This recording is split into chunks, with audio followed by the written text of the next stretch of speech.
আজ একটা পটলের রেসিপি তোমাদের সাথে শেয়ার করব। তার জন্য পটলগুলোকে কেটে নিয়েছি, হালকা খোসা আছে, আর মাঝখানগুলো জাস্ট এরকমভাবে কেটে নিয়েছি যাতে মশলাগুলো পটলটার মধ্যে যায়। আর নুন হলুদ মাখিয়ে মশলাটাকে ভালোভাবে পটলের মধ্যে মিশিয়ে নেব।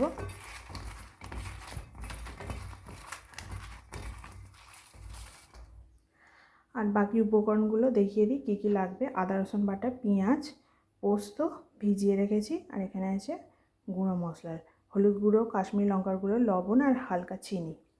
আর এখানে আছে টমেটো, কাঁচা লঙ্কা। পোস্তর সাথে একসাথে বেটে নেব।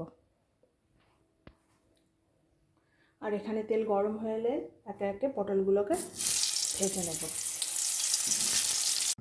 তো পটলগুলো ভাজা হয়ে গেছে, এবার এর মধ্যে দিয়ে দেব গরম তেলের মধ্যে কালো জিরে ফোড়ন,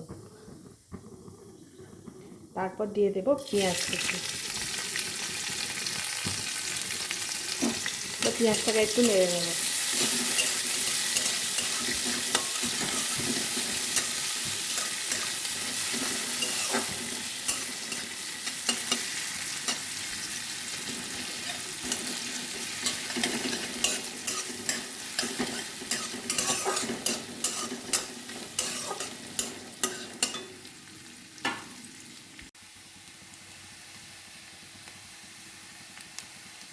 এরপর দিয়ে দেব আদা রসুন বাটা আর সমস্ত গুঁড়ো মশলা।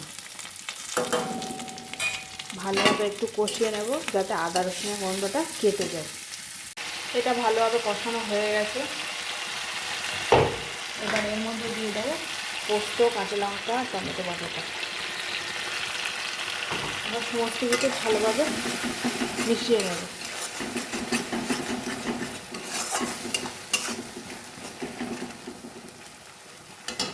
আর দিয়ে দেবো পটলগুলো।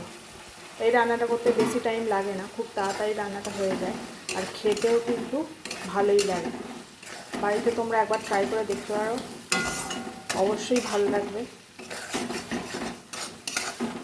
এবার কিছুক্ষণ এটাখানে নেড়ে একটু ভালোভাবে পটলের সাথে মশলাগুলো মিশিয়ে নিয়ে জল দিয়ে দেবো। দেখো মশলার সাথে পটলটা ভালোভাবে মিশে গেছে। এবার এর মধ্যে দিয়ে দেবো সামান্য জল।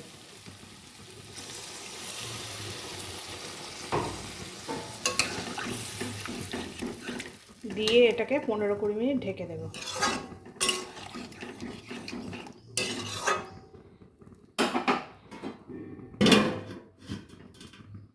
রান্নাটা কিন্তু সম্পূর্ণ কমপ্লিট হয়ে গেছে। এবার এটাকে নামিয়ে নেব। এবার উপর থেকে একটু কাঁচা তেল দিয়ে দেবো, সর্ষের তেল, যাতে খাওয়ার সময় গন্ধটা খুব সুন্দর হয়। আর রান্নাটা যদি দেখে ভালো লেগে থাকে অবশ্যই একটা লাইক দিও।